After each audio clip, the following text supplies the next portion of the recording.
Yeah. It's a spontaneous interview here with Mohammed from Morocco. And No it's so worries. interesting because I asked the question of how Corona has, I mean, he said that IELTS is so big in Morocco, but then he says so many language schools offer it. And now Corona, they're all confined to home. So how do you teach online in Morocco? Well, I mean, each school is using their own platform that they have developed during these times of ours, because everybody's forced to stay home. So you have to come up with a way to continue giving instructions to your learning communities around Morocco. So in our case, for example, we have developed an online platform with virtual classes that has allowed us to continue delivering let's say English language instructions, but this time online, but not face to face anymore. And So, are you allowed to mention it? What kind of platform you're using? Is it really well, or are you using some like MS Teams or? no, it's not Teams. It's basically a learning management system based on models. Model. Mm-hmm. Fantastic. Yeah. And do you run live classes or is it live chat or Yeah, what do you do? it's virtual live classes with students and teachers. They can share webcams. They can use different functionalities that are available. Share Mm-hmm. screen, uploading presentations, doing breakout rooms, and what have you. Mm-hmm. Fantastic. And tell us, hi James. Hello. It's a very spontaneous recording with Mohammed, who joined for a casual chat because we just finished the exhibition. And he was telling us a little bit about what the situation in Morocco is like now during Corona and how they use a Moodle, sort of self-developed system to start off with. I failed to sort of catch which video conferencing or web or live systems you use. Sorry, can you say it again? Moodle. Yeah, and in Moodle, do you have something that is live or live chat or? Yes, we have virtual classes that are integrated into the Moodle and And what system? Big Blue Button. Big Blue Button, of course. Yeah, it's a free, open source. Yeah. Fantastic. Amazing, amazing. Sabía. ¿Ah? Sorry, I have to mute some of you. Hi, Emily. Lovely to join. Hi. This is an informal chat, guys, just around, where we're. Oops, I'm muting you. I'm just, Okay. I'm in the mute mode. And I didn't want to interrupt. No, it's just an informal chat. And Mohammed, what has been the most difficult thing about going online completely in Morocco? Well, the most difficult thing in Morocco is that our teachers, I'm not going to say all of them, I would say some of them are old schools. They are not tech savvy. So they have really difficulties using the internet or the digital platforms to teach. So they had to be trained, they had to be shown how to use internet to deliver their English language instructions. And most of the time they don't trust technology because it fails sometimes, and there are pitfalls behind it that really makes teachers feel uncomfortable using technology teaching. Well, tell you what the biggest complaints is of these professors at the university I was talking about the students' problem that they had. Internet. What about internet in Morocco? Internet is great, let's say in most of the cities in Morocco, but in the rural areas, in the counties, I think they are not well covered. So I would say in urban areas, most of the schools, most of the professors and teachers that I know have told me that they can use the internet comfortably to deliver English instructions, and they are quite comfortable and quite satisfied with the connectivity. That's amazing. I mean, how come that Germany is so behind with internet? It's well known I mean, we have lots of it in the big cities, but the rural areas are just like, they're struggling. I've talked to one woman in a shop here that's a little bit sort of countryside here as well. I live in Germany at the moment, taking care of my mom. And I talked to the woman in the shop, and she lives just about 5 kilometers from the town center. Yeah. And she says that if they send emails from the village to somebody else in the same village, they have to go to the neighbor village to send the email off because the email doesn't arrive. Otherwise, there's no way We to should even try send carrier emails pigeons. between each other. And so we were talking about the kids in Germany. They are the only ones on a European scale, not only ones, but like many of the European countries teach life online. They use MS Teams, they use Zoom, they use Adobe Connect, they use big whatever they use, yeah. But in Germany, live tuition is not online. All they get is asynchronous homework, and the parents are schooling the kids, which I find very, very surprising. But it a little bit reflects our not very modern educational system versus that industry country that we are. Is such a surprise to me also to get to know this. Yeah. How about you, Emily? By the way, Well, this I'm is in Germany recorded. too. Before you say anything, this is recorded and will be held Yeah, against I you. saw your message, yeah. That's okay. Oh, thanks for letting me know, though. I'm in Germany too, in Hamburg. And Big city, yeah. The internet is okay. Actually, it was interesting what you were saying, because even if in a big city it's better, obviously. I just know from some of my family living in France and in the UK that it's a lot better there. Like what the providers offer, they just offer much better deals with higher speed internet and so on. So yeah. I what guess, about, yeah, you're right. did you follow how the kids are being not. taught at the moment? How the kids are being taught? So I think it depends a lot on the school. My neighbor actually is a secondary school teacher, and she was telling me that they are doing it online, but most schools are struggling.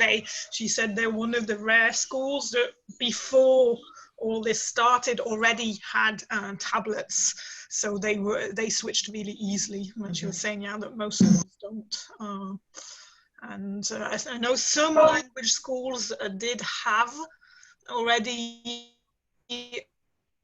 Zoom or digital material, but I think they were just starting to transition and weren't quite there yet. Same in some universities, they had some platforms, but they hadn't really fully gone online. Online yet. They were just starting the process, so that kind of gave them a big push. Oh, Ishmael has just gone to the beach just now. How are you doing? Much better. Yeah, very good. Thank you. Thanks for organizing this great event. It's exciting to be getting together virtually after a long time. Yeah, it feels like they're old friends that you haven't seen for a while. Yeah, and it's so wonderful. How are you doing? Tell me. We're doing great. I mean, luckily our university has many online programs, so we didn't really suffer because of this transition. But at the same time, I realized the same thing, like what Emily was saying. Like with our kids, I have 3 daughters, and they're all stuck without proper supports from schools. They were trying to share some documents on weekly basis just recently, which again, not the best way to go about this situation. And I was really hoping for something instant and more interactive, because of all the technology we have today and all the infrastructure and resources we have. I think they could have done a lot better in terms of like this is not about a certain city or country, but like across the board, like for the first time, everybody is just in the middle of a struggle, waiting and looking for ideas, which could have been like easily organized and developed maybe a long time ago.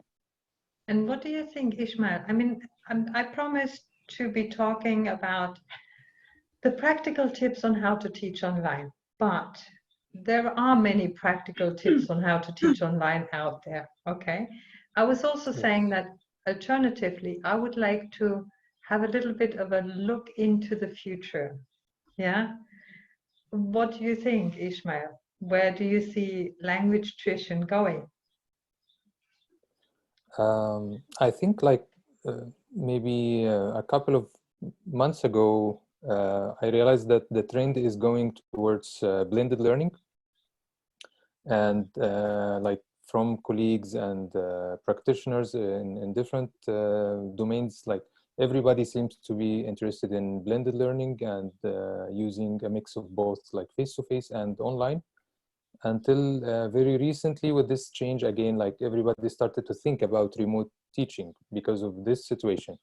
But that takes us again to the same question you are asking now. What would be the next step if we are like over this situation? Would it be the same old schools again, or the online schooling, or something in between? Well, let me Or maybe put it that way. Ishmael, what would you like to see in future?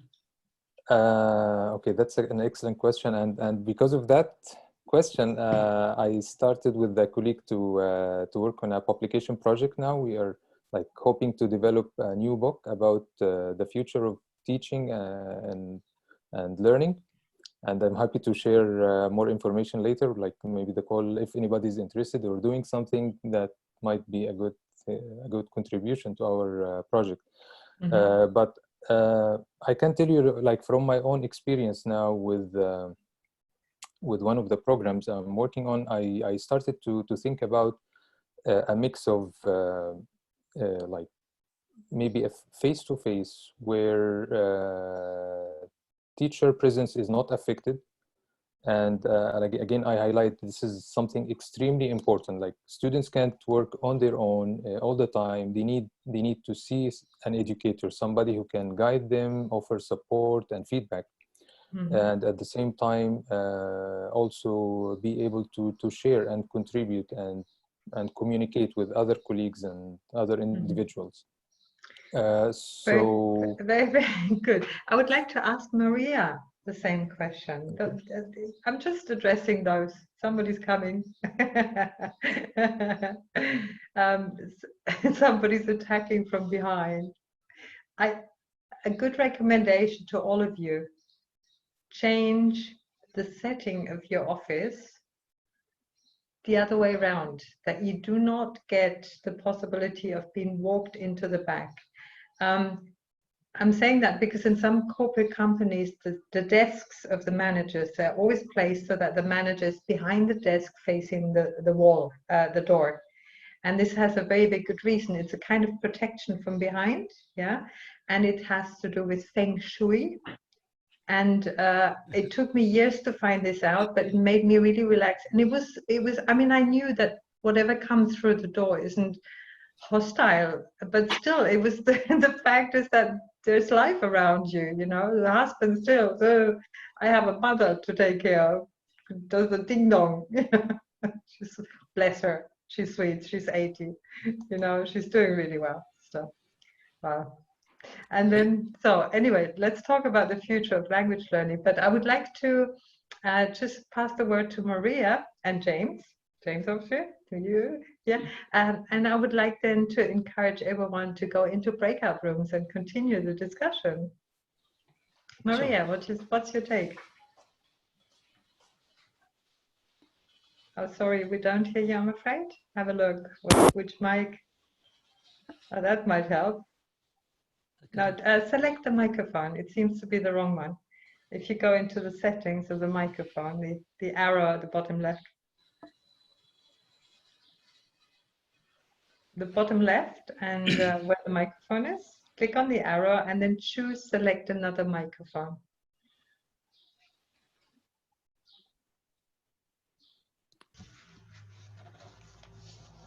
No other mic. Yeah, you come back. No worries. James, your take. Okay. It's been a steep learning curve using. I'm when I started teaching English, this was about 30 years ago. If the language school had a photocopier, that was the height of technology at the time. We had, you have Tipex on the paper and photocopy that, fill in the gap stuff. So everything was a bit new for us. We realized that lockdown was going to happen here in Spain about 2 days before it did. So we quickly set up Zoom accounts for all the teachers. I run a small language school here in Barcelona. There's about 15 teachers. We all set up Zoom accounts, and fortunately our students haven't actually missed a single class, which has been great. That's because the director of studies, who knows a lot more about this stuff than I do, was very sharp. Are the students prepared to pay the same amount of money that they would have done offline? Yes, we have to. Well, the thing about it is that the teachers themselves have to be paid. They're doing the same amount of what I would say. In fact, they're working even harder than they are usually. Our current course is going to finish in June. The big question is what's going to happen after that. We're looking into doing a mixture of some presential classes, some in the school in small groups, and the rest of the classes by video conference. But I'm hoping to get some ideas. Let me take you from the current situation, the struggle, the online, but you managed already. We managed, quite well. and it's going okay. It's going very well. But let me take you into the future. Please. I'm asking from you. Oh, from me, right. Can you look into the crystal ball and tell me what in a couple of years' time language tuition will be like? I've got no idea. I do think that on the one hand, using video conference, it works much better than I could possibly imagine that it would do. There's also a lot of things that you can do that you can't do with a whiteboard and a group of students sitting in front of. I mean, we have projectors and this kind of thing at the school, but it's much easier to click on a link and share a screen and this kind of thing with students using Zoom. But I do miss that, and I think the students miss that physical presence of having the teacher in front of them. I miss it personally. But because of the social distancing measures, we're not going to be able to go back to what we've been doing up to now. We have to correct our level of speech because David Crystal at the IATEFL Get Together web conference, he did an opening talk, and he said he finds it very bizarre that this word social distancing has come about. Yeah. Because he says it's physical distancing, it's not social distancing. Yeah. It's a very good opening remark, honestly. But I mean, we teach some quite young children, 6-year-olds, and they want to come up and give their teacher a hug. But why not? But they're not going to be able to do that. I don't know quite how we're going to cope with this kind of thing. Okay, let me give you my take of the story, because I have been kind of a visionary amongst many, so I have a vision for the future, and I have quite also some wishes. I always go about that if a new technology comes out now, I say, oh, what would be my dream application? What would be my dream tool? What would be, a dream? So anyway, this is what I thought about it. And I'll share that with you now because I would like to get everyone in breakout groups to take this little spontaneous conversation as an inspiration to continue to talk about it. And perhaps also to continue to talk about how you could develop that, which I'm presenting to you today, now, yeah? And the thoughts I had were the following. I attended one of the webinars where a teacher a French teacher in the UK, French teacher in the UK who teaches French to kids, primary and secondary. She presented what she does in MS Teams. And it was magic. She was like amazing. First, how she set up material, self-created material in Classroom, OneNote Classroom, that app, how she was able to delegate these tasks to the students. And she was like, a blended learning guru, and very, very creative, very colorful, very beautiful, yeah? And so she has the situation that she teaches the kids live French, from school when it's their time for the French lessons.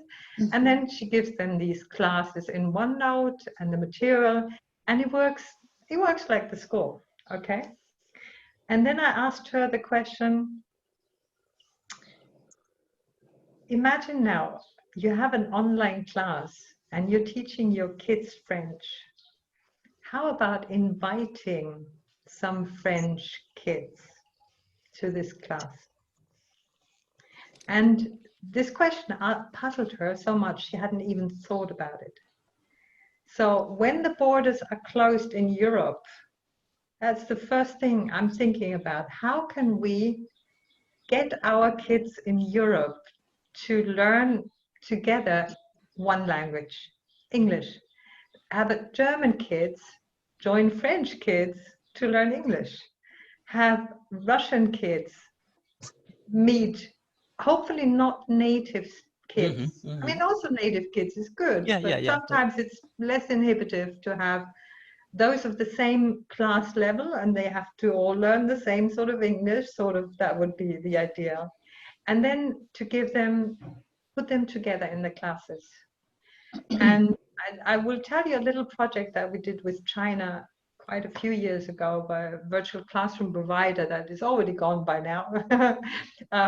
Many years ago, is they asked us to teach a class in China, 15 youngsters, teenagers, in a school. And this was the project. It was 6 weeks. We had 1 hour a week and I had 2 teachers at least, to make sure we make most of it. We had 2 different groups, American and British teacher, and 1 hour a week for 6 weeks. And then they kind of, for paying for the pilot, they said, well, what do we get out of it? So Heike, could you please do a language test prior to the 6 weeks and do a language test after the 6 weeks and see whether something has changed?